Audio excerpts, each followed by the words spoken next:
भक्तजनों, माताओं, बहनों, सादर जय श्री कृष्ण। हमारे YouTube चैनल में आप सभी का बहुत बहुत स्वागत है।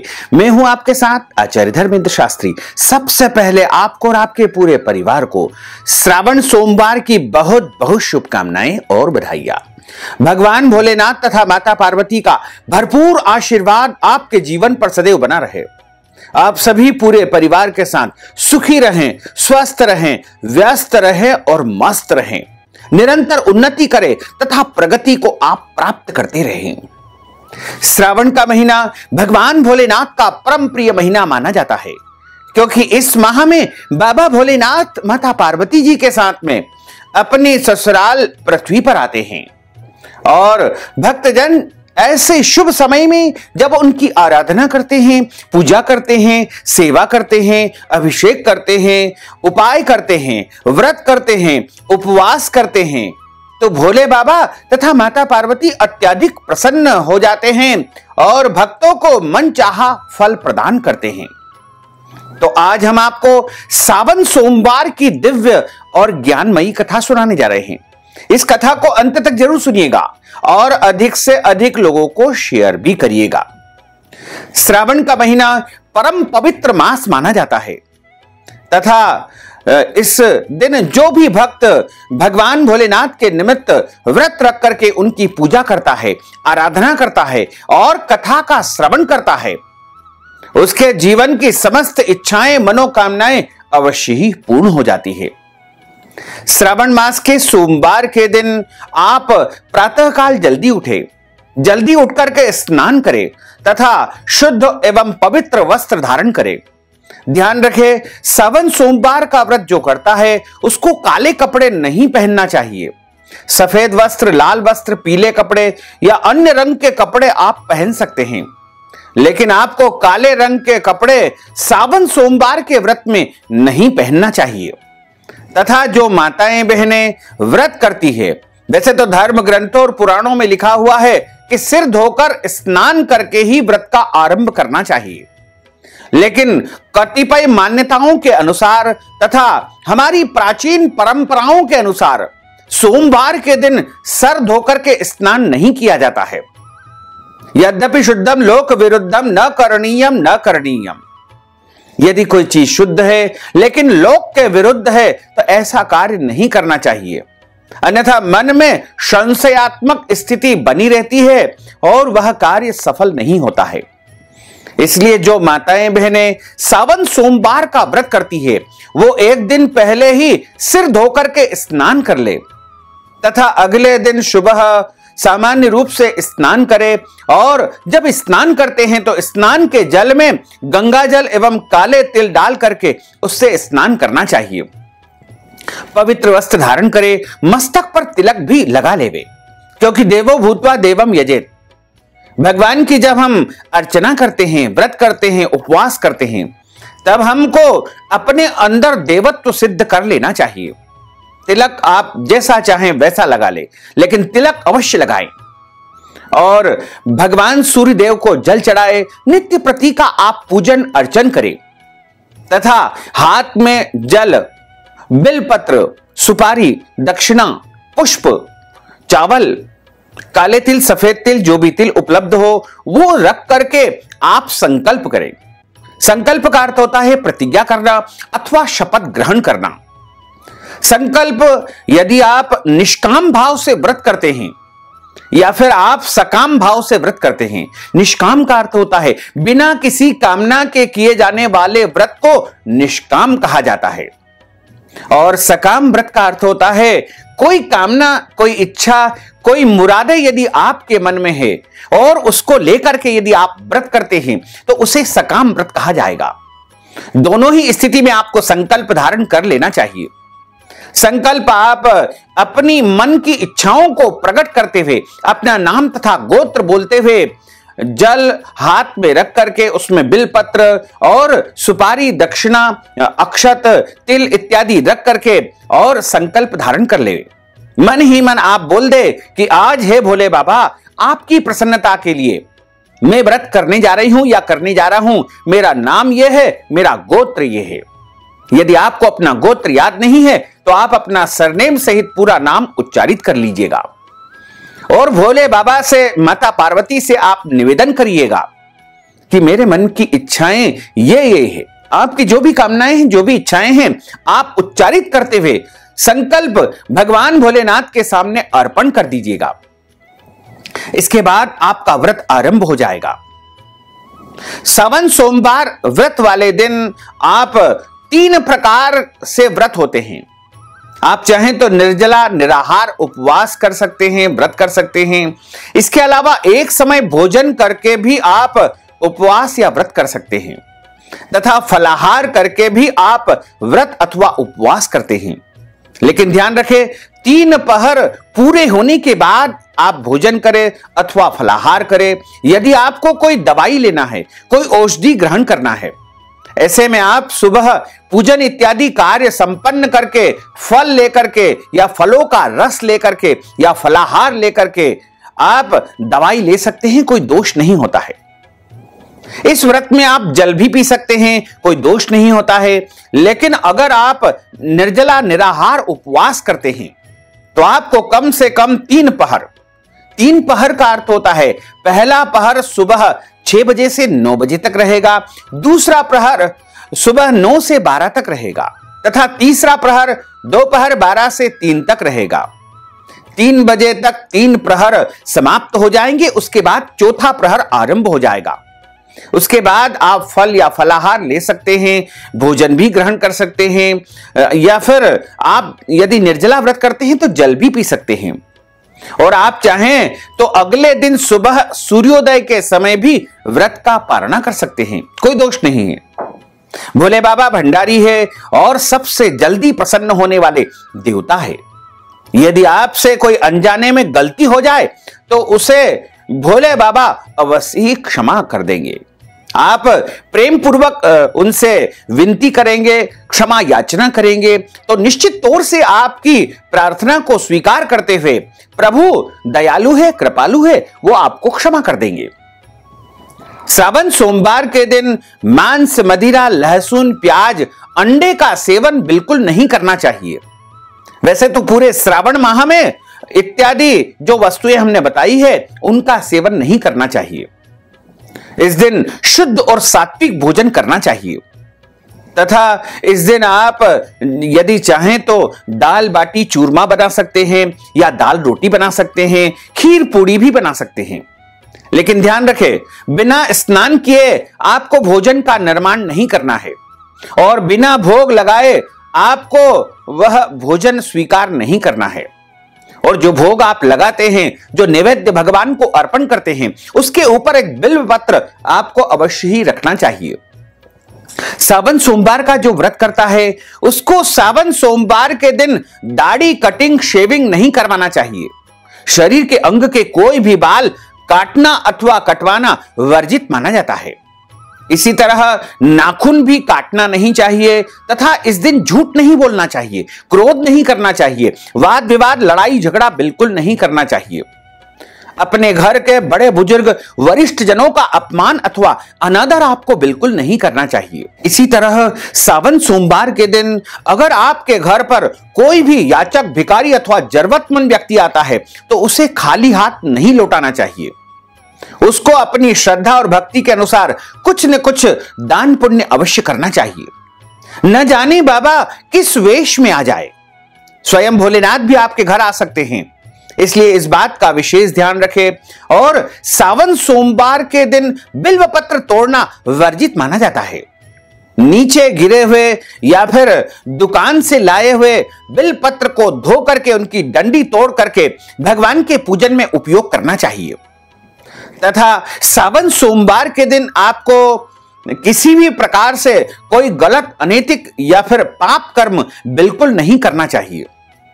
अगर आप मासिक धर्म पीरियड में आ जाती है, रजस्वला अवस्था में आ जाती है, तो ऐसी अवस्था में भी आपको व्रत तो करना चाहिए। व्रत के सभी नियमों का भी पालन करना चाहिए, लेकिन भगवान का स्पर्श करना, पूजन करना वर्जित माना जाता है।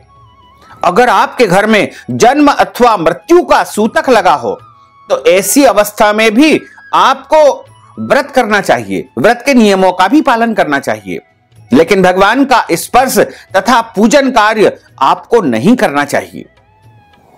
भगवान भोलेनाथ की प्रसन्नता के लिए शिव मंदिर में जाकर के आप उनका जल से, कच्चे दूध से, दही से, शहद से, शक्कर से, घी से और पंचामृत और पंचमेवा इत्यादि वस्तुओं से पूजन अर्चन करें।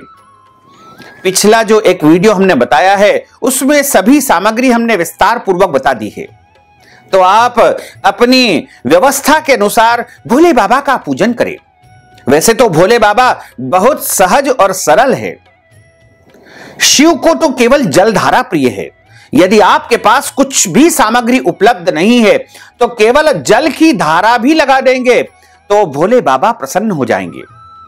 इसके अलावा धर्म ग्रंथों और पुराणों में लिखा हुआ है कि जब हम कोई पूजन अर्चन करते हैं, पाठ करते हैं और हमारे पास सभी सामग्रियां उपलब्ध नहीं है तो ऐसी स्थिति में सर्वे अभावान अक्षतान समर्पयामि, यानी सभी चीजों के अभाव में, उनकी कमी में आप अक्षत यानी चावल चढ़ा सकते हैं।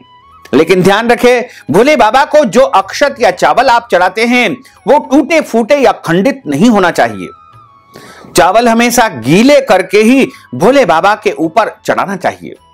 भोले बाबा का पूजन शिवलिंग के ऊपर किया जाता है, यानी मूर्ति पूजा इसमें विशेष रूप से नहीं बताई गई है। शिवलिंग पूजा का विशेष महत्व है। अगर आपके घर में कोई धातु का या पारे का शिवलिंग है तो आप उनका पूजन करें, नहीं है तो आप मिट्टी के शिवलिंग बना करके उनका पूजन अर्चन कर सकते हैं। लेकिन मिट्टी के जो शिवलिंग बनाए जाते हैं उनका सूर्यास्त होने के पहले पहले आपको विसर्जन कर देना चाहिए। तथा इसी तरह आपको दिन में सोना नहीं चाहिए। पति पत्नी को, विवाहित दंपति को ब्रह्मचर्य व्रत का पालन करना चाहिए, यानी एक दूसरे से दूरी बना करके रखना चाहिए। रात्रि में भगवान के भजन तथा कीर्तन करना चाहिए और भगवान को जो वस्तुएं आप चढ़ाते हैं, अर्पण करते हैं, उस समय ओम नमः शिवाय का जाप करते हुए भोले बाबा को सभी वस्तुएं आपको अर्पण करना चाहिए। भोले बाबा की जो जलाधारी होती है वो पार्वती स्वरूपा होती है। वहां पर आप सिंदूर चढ़ा सकते हैं, कंकु चढ़ा सकते हैं, लाल फूल, हल्दी, मेहंदी इत्यादि वस्तुएं सौभाग्य की जो होती है वो आप चढ़ा सकते हैं। लेकिन शिवलिंग के ऊपर आपको हल्दी, मेहंदी, सिंदूर या फिर लाल फूल नहीं चढ़ाना चाहिए। और भगवान भोलेनाथ तथा माता पार्वती का पूरी श्रद्धा के साथ आप पूजन करें। ध्यान रखें, जो जलाधारी होती है उसके ऊपर दीपक जला करके बिल्कुल नहीं रखना चाहिए। कई बार हम मंदिर में देखते हैं कि माताएं बहनें पूजन करने आती है लेकिन दीपक जलाधारी के ऊपर ही रख देती है। वह बिल्कुल गलत तरीका है। इसी प्रकार जो भोग की सामग्री होती है, नैवेद्यम की जो सामग्री होती है, फल होता है, वो भी भगवान के ऊपर नहीं रखना चाहिए। भगवान के सामने रख करके उसके ऊपर बिलपत्र रख करके जल आसपास घुमाना चाहिए। क्योंकि जब हम भोग लगाते हैं, स्वयं भोजन करते हैं, तो हमारे सर के ऊपर भोग नहीं रखा जाता है, सामने ही भोग लगा करके जल फेर करके निवेदन करना चाहिए। भगवान भोलेनाथ की प्रसन्नता के लिए पूरे दिन भगवान का स्मरण तथा पूजन कार्य किया जाता है। उनके स्तोत्रों का पाठ किया जाता है। आप चाहें तो शिव चालीसा का पाठ कर सकते हैं, ओम नमः शिवाय इस पंचाक्षर महामंत्र का जाप कर सकते हैं, या अन्य पवित्र स्तोत्रों का पाठ भी आप सावन सोमवार के दिन कर सकते हैं। सावन सोमवार का दिन बड़ा ही पवित्र दिन माना जाता है। इस दिन आप कोई भी नए कार्य का शुभारंभ बिना मुहूर्त देखे भी कर सकते हैं। इसमें कोई दोष नहीं है, क्योंकि भोले बाबा के निमित्त जो भी कार्य आप करेंगे उसमें आपको सफलता अवश्य ही प्राप्त होगी। आप शिव मंदिर जाएं तो वहां पर एक बात का विशेष ध्यान रखें कि भोले बाबा की पूरी परिक्रमा नहीं की जाती है, शिवस्यार्ध प्रदक्षिणा, यानी भोले बाबा की शिवलिंग की आधी परिक्रमा करने का ही विधान है। इसी तरह भोले बाबा को जो नारियल अर्पण किया जाता है, जिसे हम श्रीफल कहते हैं, वो भी तोड़ा और फोड़ा नहीं जाता है। पूरा का पूरा सेंगा नारियल ही भगवान भोले बाबा को अर्पित किया जाता है। तथा जो बिल पत्र चढ़ाए जाते हैं वो कोमल होना चाहिए। कटे फटे बिल पत्र भगवान को नहीं अर्पण किए जाते हैं। प्राकृतिक रूप से जो फट जाते हैं वो बिल पत्र आप उपयोग में ले सकते हैं, उनका कोई दोष नहीं होता है। और बिल्व पत्र की जो ऊपर की जो डंडी है उसको तोड़ करके उसके ऊपर चंदन से राम नाम लिख करके भोले बाबा को चढ़ाना सर्वोत्तम माना गया है।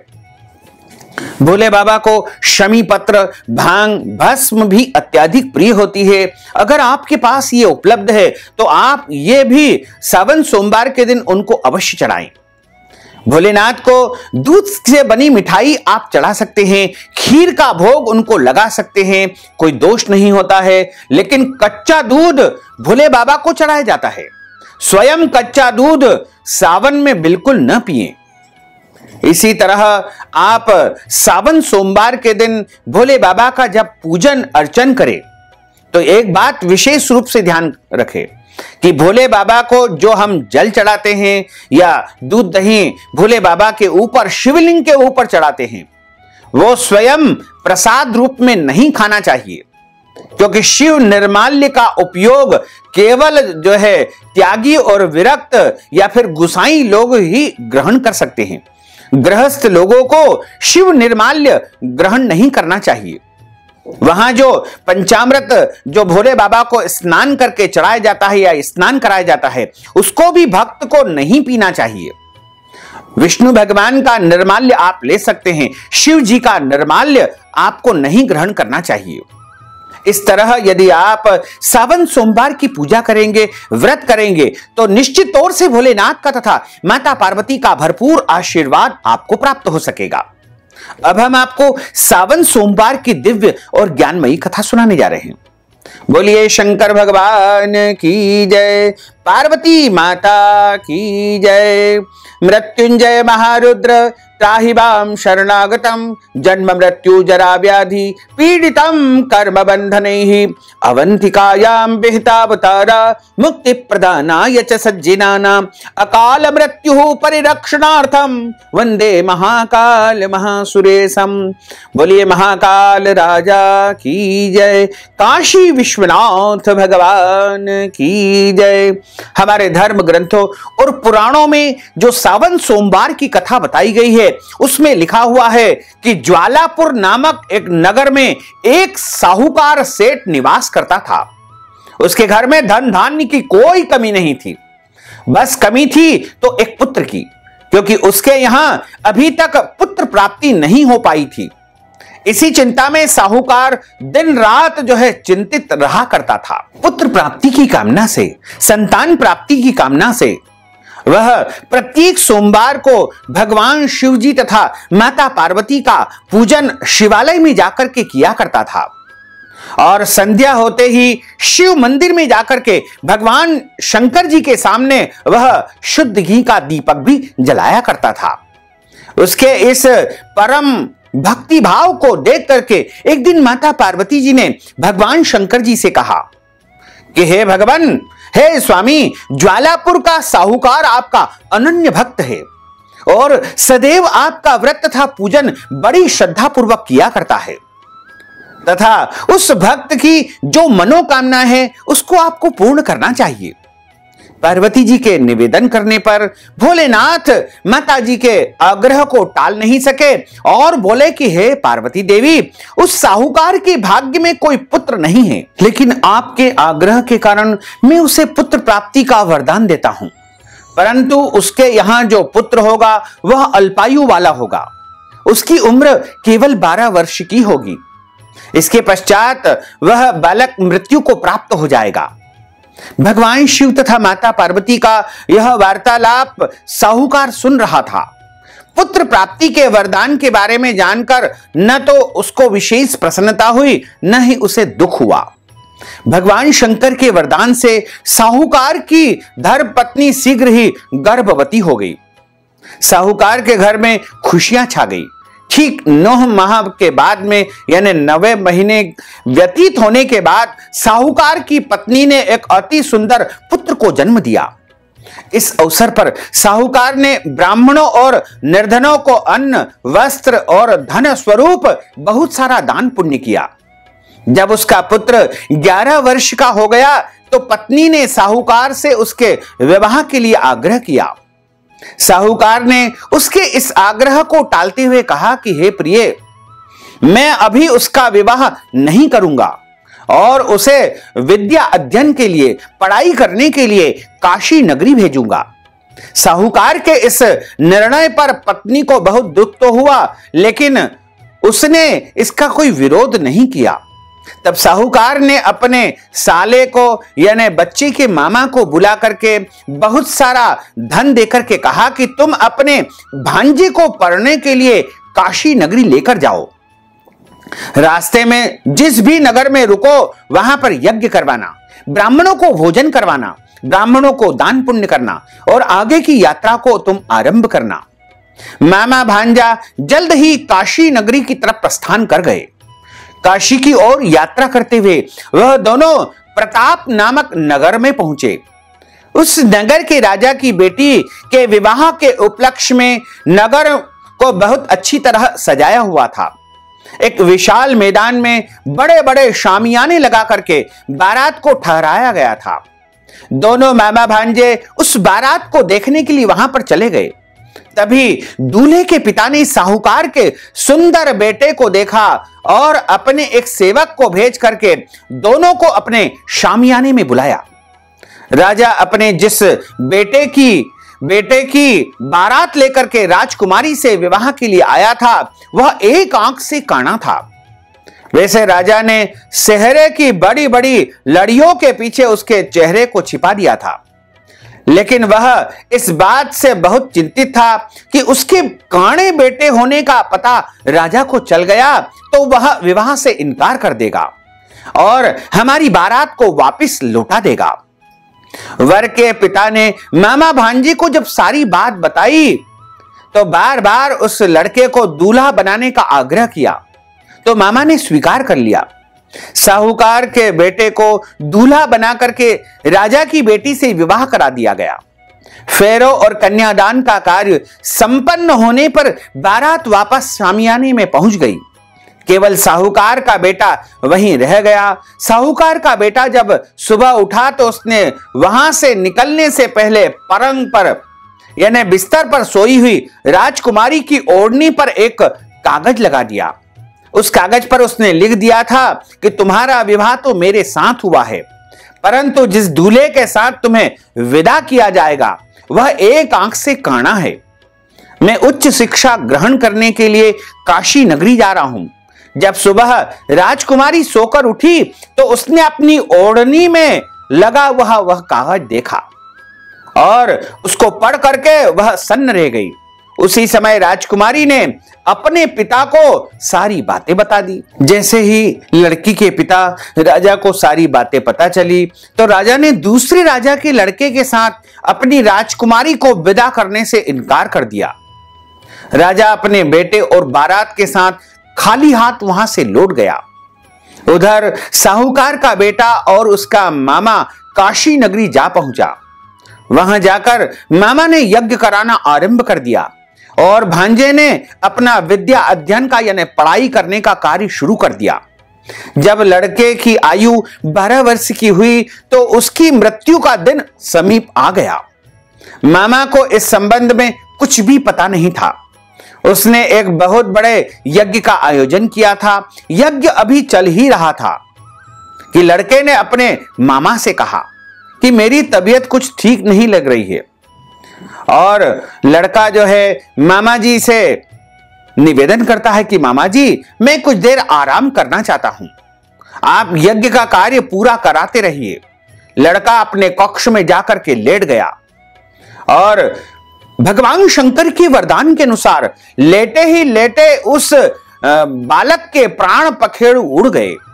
यज्ञ के बीच में मामा ने कक्ष में जाकर लड़के को जब मृत अवस्था में देखा तो उसे बहुत दुख हुआ, लेकिन यज्ञ में विघ्न पड़ने के डर से उसने स्वयं पर संयम रखा और इस बात की चर्चा उसने किसी से भी नहीं की।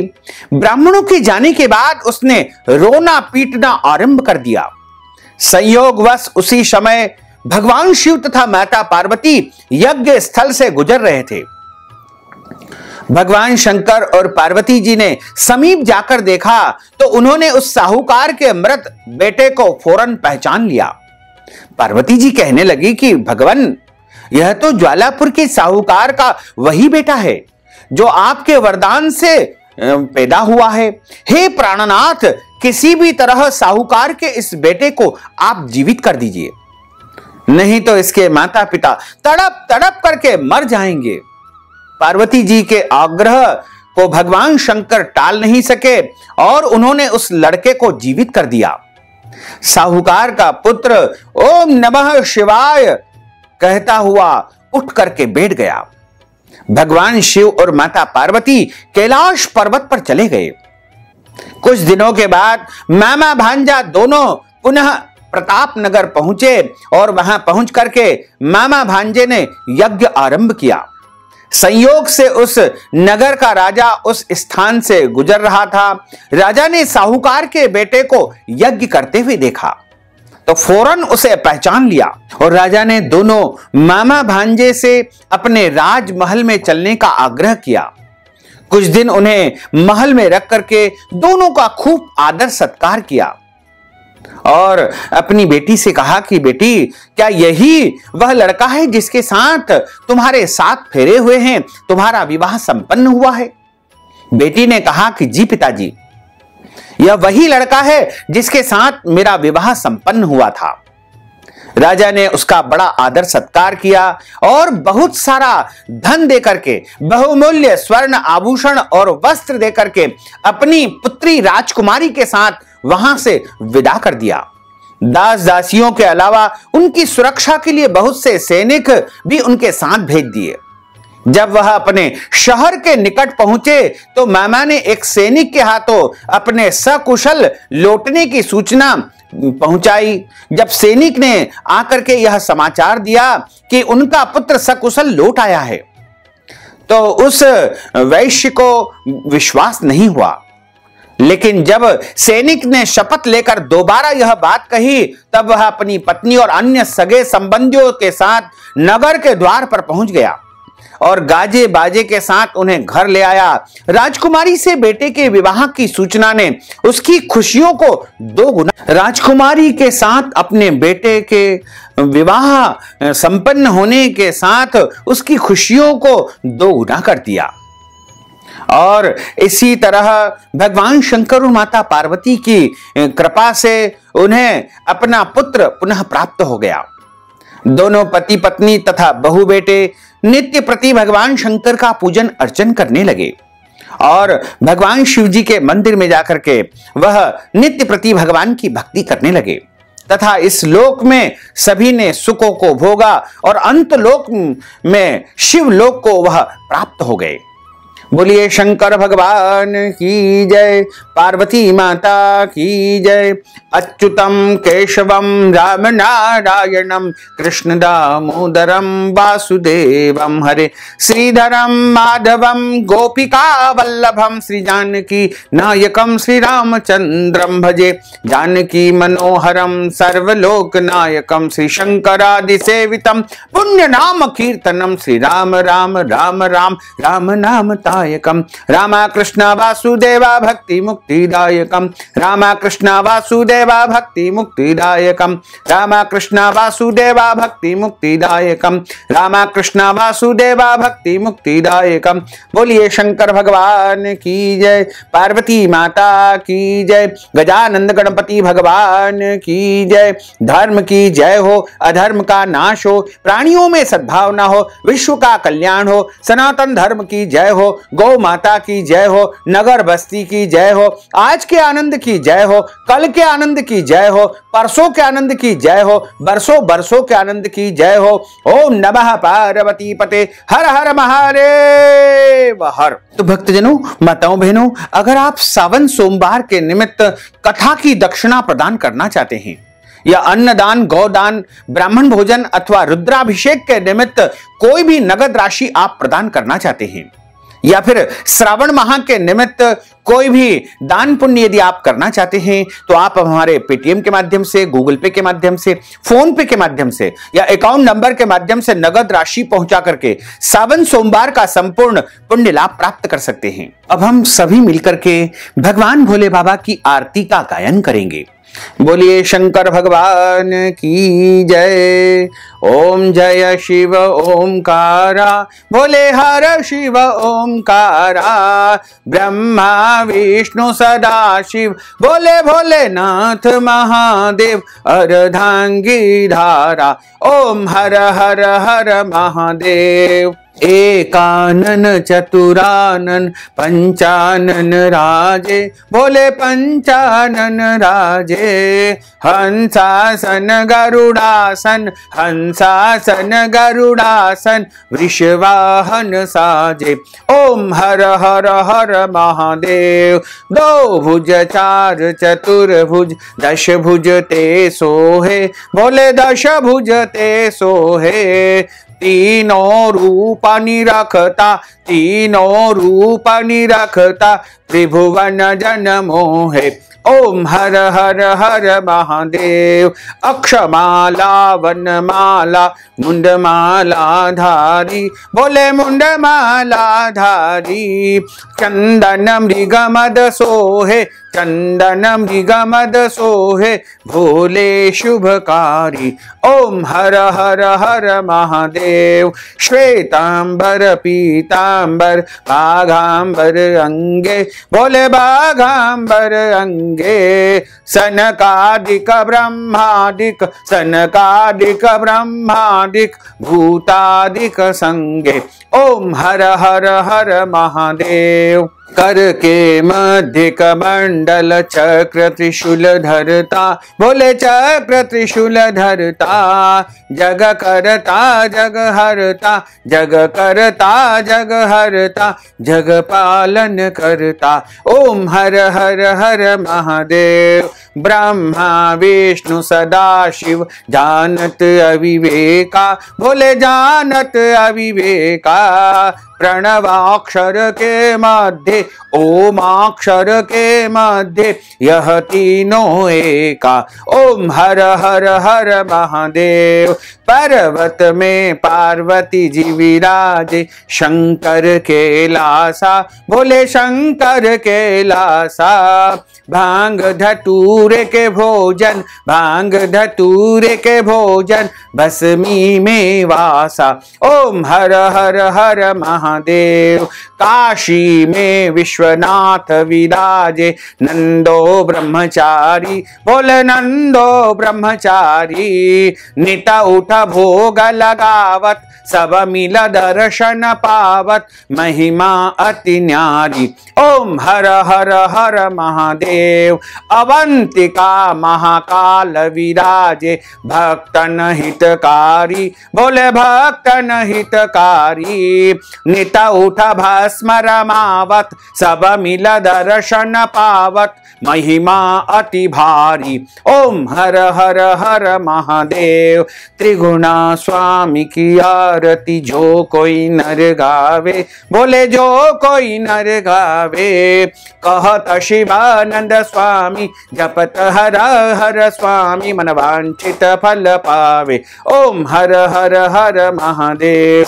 जय शिव ओमकारा, बोले हर शिव ओमकारा, बोले पार्वती का प्यारा, बोले ऊपर जलधारा, बोले पीवत भंग प्याला, बोले भस्मी रमाने वाला, बोले भूरी जटाओं वाला, बोले गले नाग काला, बोले भस्मी रमाने वाला, बोले ऊपर जलधारा, बोले भूरी जटाओं वाला, ब्रह्मा विष्णु सदा शिव, भोले भोलेनाथ महादेव, अर्धांगी धारा, ओम हर हर हर महादेव। कर्पूर गौरम करुणावतारम संसार सारम भुजगेंद्रहारम सदा वसंतम हृदय अरविंदे भवम भवानी सहितम नमामि। मंदारमालांकुलितालकाये कपालमालांकुशेखराय दिव्यांबराय दिगंबराय नमः शिवाय ओम नमः शिवाय नमः शिवाय ओम नमः शिवाय नमः शिवाय ओम नमः शिवाय नमः शिवाय ओम नमः शिवाय नमः शिवाय ओम नमः शिवाय नमः शिवाय ओम नमः शिवाय नमः शिवाय ओम नमः शिवाय नमः शिवाय ओम नमः शिवाय नमः शिवाय ओम नमः शिवाय शिवाय, नमः शिवाय, ओम नमः शिवाय। अथ मंत्र पुष्पांजलिः। हरिः ओम। यज्ञेन यज्ञमय जन्त देवास्तानि धर्माणि प्रथमान्यासन्न तेहनाकं महिमानः सचन्त्र यत्र पूर्वे साध्याः सन्ति देवाः। ओम राजाधिराजाय प्रसय्य साहिने नमो वयम्बे श्रवणाय कुर्महे समे कामान काम कामाय मह्यं कामेश्वर उभे श्रवणो दधातो कुबेराय वैश्रवणाय महाराजाय नमः। ओम स्वस्ति साम्राज्यं भोज्यं स्वराज्यं वैराज्यं पारमेष्ठ्यं राज्यं महाराजमाधिपत्यमह्यं समन्तपर्यायै स्यात् सार्वभौमः सर्वायुष अंतर्धा परार्धात् पृथिव्ये समुद्र पर्यन्ताय एकराडिति तप्येष श्लोकोऽभिहितो मरुतः परिवेष्टारो मरुतस्यावसान ग्रहे अविक्षितस्य कामप्रेर्विश्वे देवा सभासदैति। ओम विश्व तच्चक्षुरुत विश्वतो मुखो विश्वतो बाहुरुत विश्वस्पाद संबाहुभ्यां धमति संपतत्रेर्द्यावा भूमिं जनयन् देव एकः। ओम एकदन्ताय विद्महे वक्रतुण्डाय धीमहि तन्नो दन्तिः प्रचोदयात्। ओम आदि शक्ति च विद्महे जगत माताय धीमहि तन्नो शक्तिः प्रचोदयात्। ओम तत्पुरुषाय विद्महे महादेवाय धीमहि तन्नो रुद्रः प्रचोदयात्। ओम सांगाय सपरिवाराय सायुधाय सशक्तिकाय सवाहनाय सगणाय भगवते श्री महाकालेश्वर महामृत्युंजय महारुद्र देवताभ्यो नमो नमः। मंत्र पुष्पांजलिं समर्पयामि। नमो नमः।